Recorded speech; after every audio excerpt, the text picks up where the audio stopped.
What is up, guys? Welcome to my video. This is chapter 1 summary of Rich Dad Poor Dad. I'm not really going to be going over the story too much in it. It's mostly just going to be about like the important values that I saw in it and like the things I learned from it. So we ain't about that story life here, just the facts. So thanks for watching, guys. I'll try to do the whole book summary, like everything I learned from the whole book at the end. So stay tuned for that. And thanks for watching. Let's get into this video.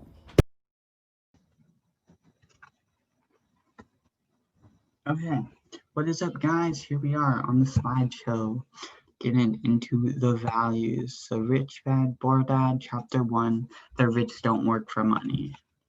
So one of the first things that we learned in this chapter was to work smarter, not harder. So in your jobs, typically you get paid by salary or you get paid by the hour, right? But then the problem with this is it kind of limits how much you can make by how much time you're putting in. So you want to be able to find some way that you can produce money that's not directly related to how much hours that you put in, because there's only so many hours in the day in the end, right? And then that can ultimately limit how much you make and set a limit to how high you can achieve. So this recommends to create passive income. I can leave a couple links to some videos that I've seen about like different ways to produce passive income. There's a lot of videos, you can just search it up on YouTube too.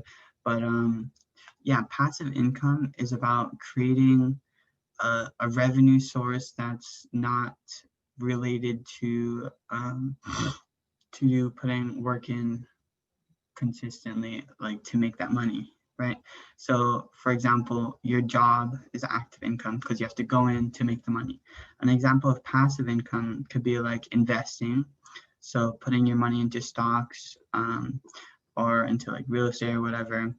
Or it could also be using it to like start a business maybe, or like start a drop shipping website, even though it's kind of tough, right? But the idea is that you're making money without needing to be there the whole time, aside from like the initial amount of work that you're putting in at the beginning. That's kind of like the starter to create all this revenue.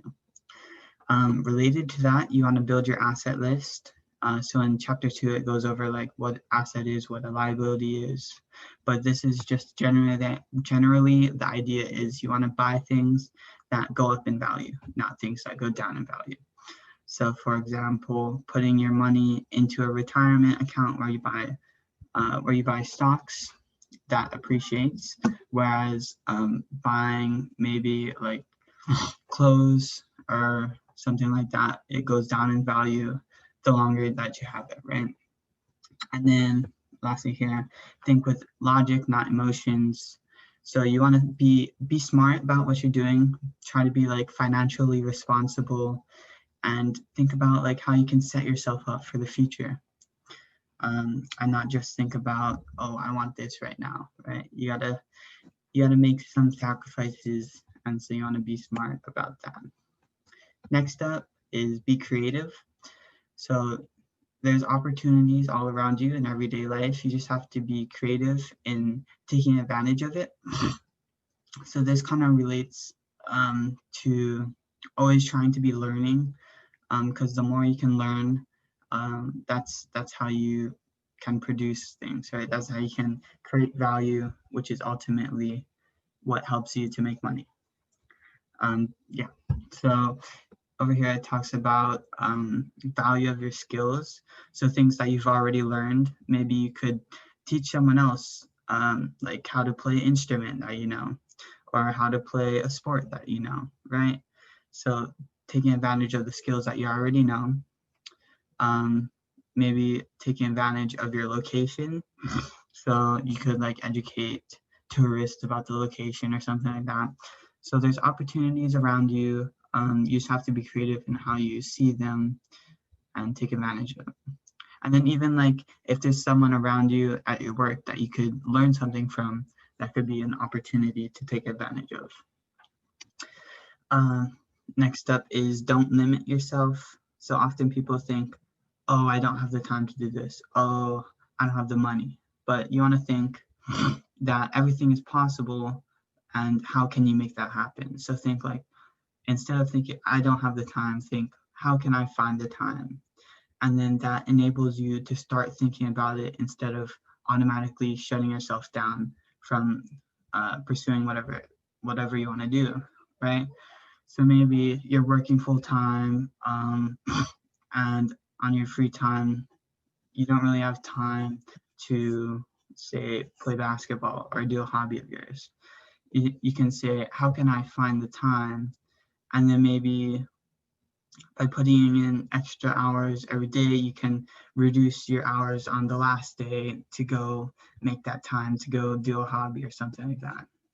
I don't know. That's just an example, but just you want to enable yourself to start thinking about how you can actually do it instead of just shutting yourself down right from the beginning without like actually seeing if it is possible. So, and then the last thing is that you control your life.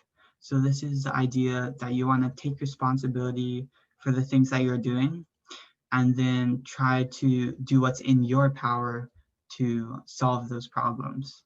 So don't blame others. Don't be a victim. That's an easy way to like take away the responsibility from yourself, even though it's not always your fault. You do if you think like it's always your fault, then you'll be able to overcome any problems that you're having, and then in the future you can be better prepared, right? So look at what you can control and how you can solve your problems.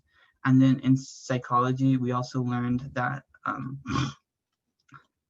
people like fall into depression when they think like they don't have control over what they do. So just thinking about what you did have control and what you do have control and the things that you're doing can help you to have like a more positive outlook and to feel more content with what's going on in your life because you feel like you're having an impact and you're having some control over what's happening.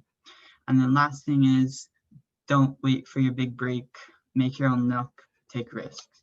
So it's just about putting yourself out there, putting yourself in the right spot so that when the right time does come along, you'll be there to be able to take advantage of it. So that's just putting yourself out there to like maybe network with other people, maybe to take a class and learn some new skill. So just make your own luck by learning, by always be learning, always trying to set yourself up to accomplish your goals and what you want to do. So yeah, that's that, guys. Thanks for watching this part. And we're back. Thanks for watching this video, guys. Comment down below other books I should read. Comment something you're grateful for.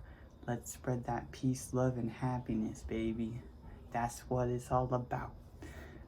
Yeah, and then the next chapters will be coming out soon, so stay tuned for that. Thanks, guys. Show.